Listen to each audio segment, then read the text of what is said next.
Assalamualaikum warahmatullahi wabarakatuh.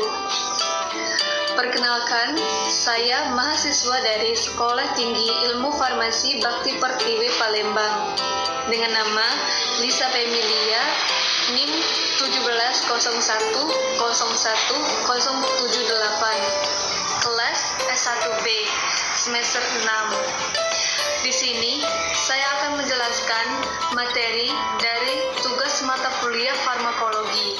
Materi yang akan saya jelaskan yaitu mencakup 1. Analgetika, yang kedua anti Parkinson, dan yang ketiga hipnotik sedatif.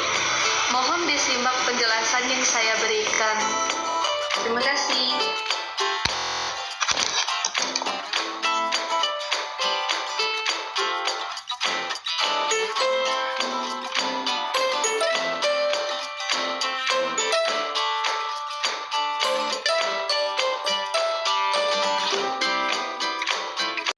Materi yang pertama yaitu analgetika. Apa itu analgetika?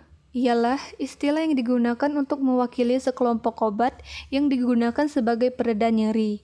Ialah zat yang bisa mengurangi rasa nyeri tanpa mengurangi kesadaran, dan juga merupakan senyawa yang mampu meringankan dan menekan nyeri melalui penghambatan respon terhadap stimulus nyeri pada reseptor opioid, reseptor lain yang terlibat dalam pemrosesan nyeri, dan melalui penghambatan pembentukan prostaglandin.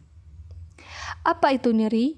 Nyeri adalah pengalaman sensoris dan emosional yang tidak menyenangkan, berkaitan dengan adanya kerusakan jaringan seperti luka, inflamasi, serta kanker.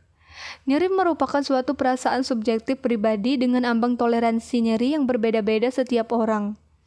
Disebabkan oleh rangsangan mekanis, kimiawi, fisik, yang melepaskan mediator-mediator nyeri seperti histamin, bradikinin, leukotrion, serta prostaglandin. Mekanisme nyeri.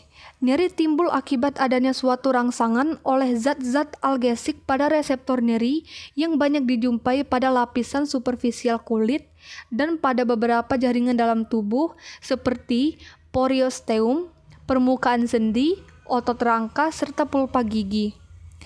Reseptor nyeri merupakan ujung-ujung bebas serat saraf aferen A delta dan C.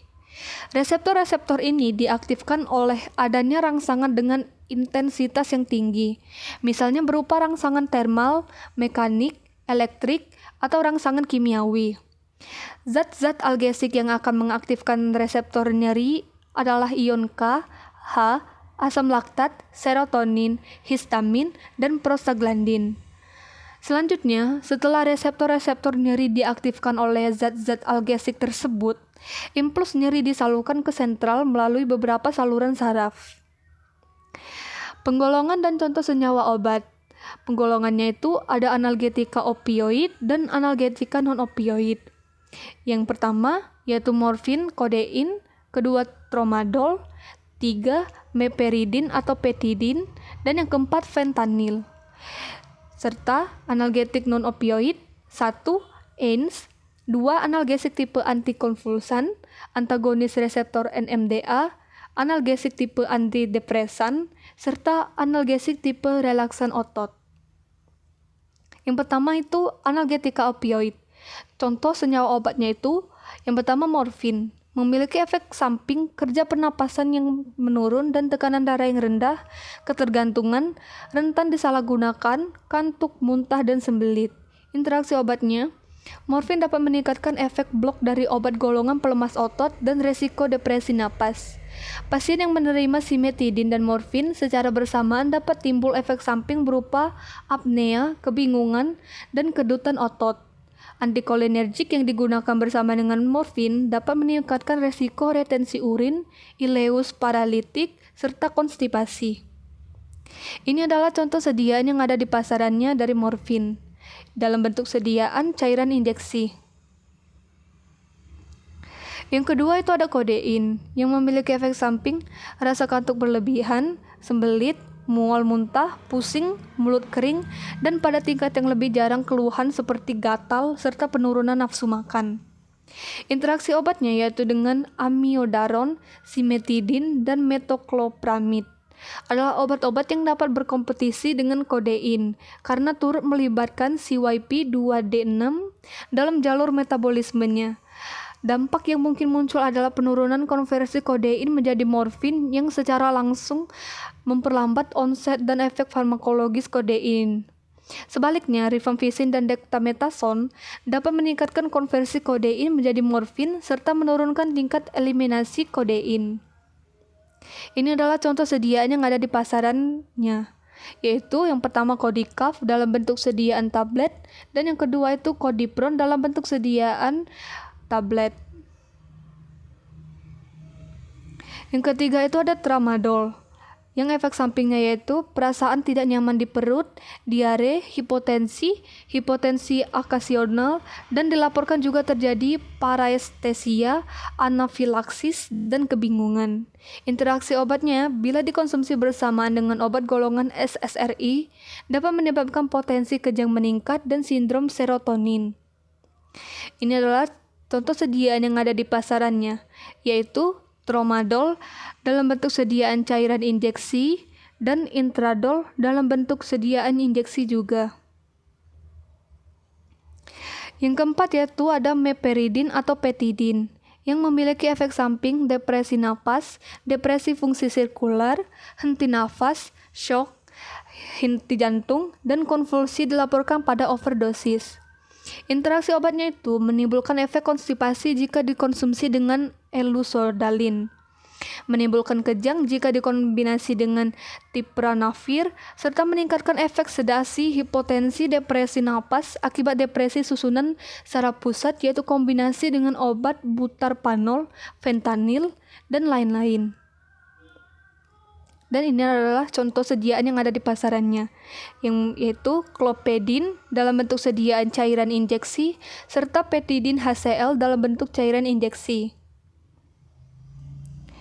Fentanyl, efek sampingnya itu sesak nafas, irama jantung melambat, otot kaku, pusing, gangguan penglihatan, mual, muntah, gatal, berkeringat, dan tekanan darah tinggi. Interaksi obatnya meningkatkan kadar fentanyl dalam darah jika digunakan dengan eritromisin, clarithromycin, dan lain-lain, serta meningkatkan fentanyl jika digunakan dengan obat bius lainnya seperti phenobarbital, dan meningkatkan risiko turunnya tekanan darah jika digunakan dengan chlorpromazine.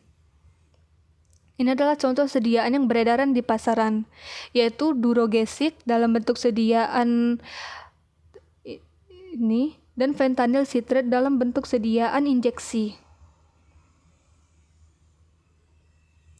Analgetik non-opioid. Yang pertama itu ada AINES. Contoh senyawa obatnya paracetamol, memiliki efek samping ruam kulit, kelainan darah, termasuk juga trombosipenia, leukopenia, neutropenia, hipotensi, dan dosis berlebihan atau overdosis dapat menyebabkan kerusakan hati. Interaksi obatnya yaitu dengan obat seperti cholestyramine, rifampicin, dan juga domperidone. Contoh sediaan yang beredaran di pasarannya itu ada Paramol dalam bentuk sediaan infus serta Erlamol dalam bentuk sediaan tablet. Lalu yang selanjutnya itu adalah aspirin yang memiliki efek samping obat seperti bronkospasme, pendarahan saluran cerna, juga pendarahan lain misalnya subjonktifia. Interaksi obatnya itu dapat meningkatkan kadar metroxatate dalam darah, serta meningkatkan efek obat tiklopidin sehingga memperbesar risiko terjadinya efek samping, dan menurunkan efek probenecid dalam membantu tubuh mengeluarkan asam urat melalui urin. Ini adalah contoh sediaan yang beredar di pasarannya, yaitu APC Plus dalam bentuk sediaan tablet dan Paramex Migraine dalam bentuk sediaan sebruk. Analgesik tipe antikonvulsan. Yang pertama itu gabapentin. Efek sampingnya itu nyeri punggung, nyeri perut, demam, infeksi virus, lelah, pusing, vasodilatasi, konstipasi, abnormalitas pada gigi, dan lain-lain. Interaksi obatnya dapat menyebabkan peningkatan kadar gabapentin dalam plasma bila dikonsumsi bersamaan dengan morfin, dan dapat mengurangi penyerapan gabapentin bila dikonsumsi dengan antasida. Mekanisme kerja obat dari analgesik tipe antikonvulsan ini ialah dalam depolarisasi dan membran sel saraf dan konduksi aksi potensial di permukaan sel-sel saraf. Hal tersebut melalui membran neuronal dendrit, soma, akson, dan terminal saraf. Kanal sodium yang menyusun subunit protein membentuk ion selektif pada membran. Penutupan kanal natrium oleh obat antikonvulsan dapat mengatasi nyeri saraf atau neuropati.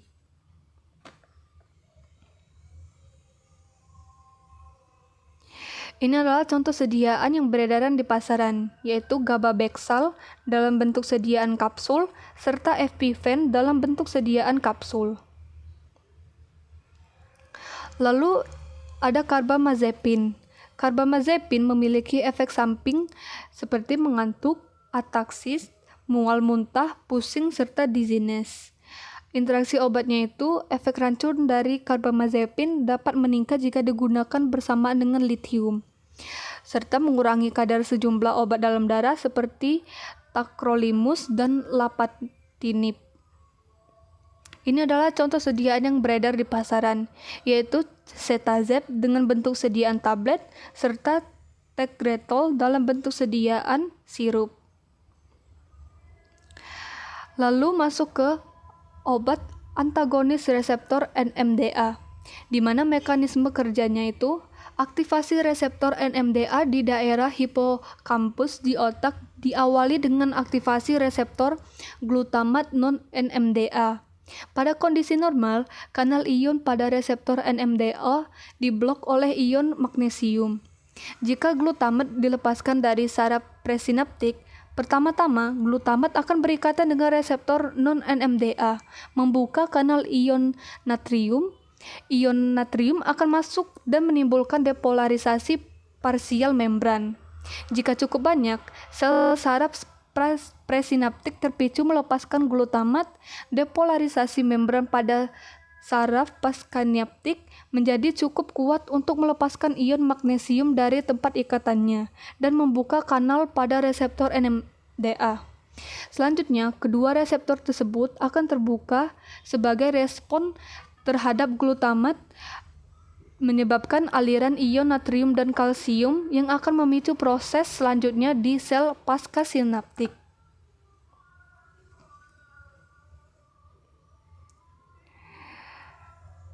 Contoh senyawa obatnya yaitu ketamin yang memiliki efek samping halusinasi, mimpi buruk, kebingungan, agitasi, perlakuan abnormal, nistagmus, hipertonia, dan lain-lain.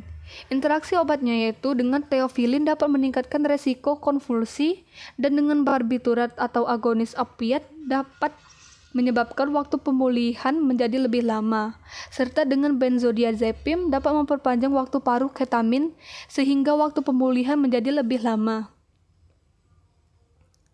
Contoh sediaan yang berada di pasarannya itu ialah ketamin vial 100 mg per mililiter.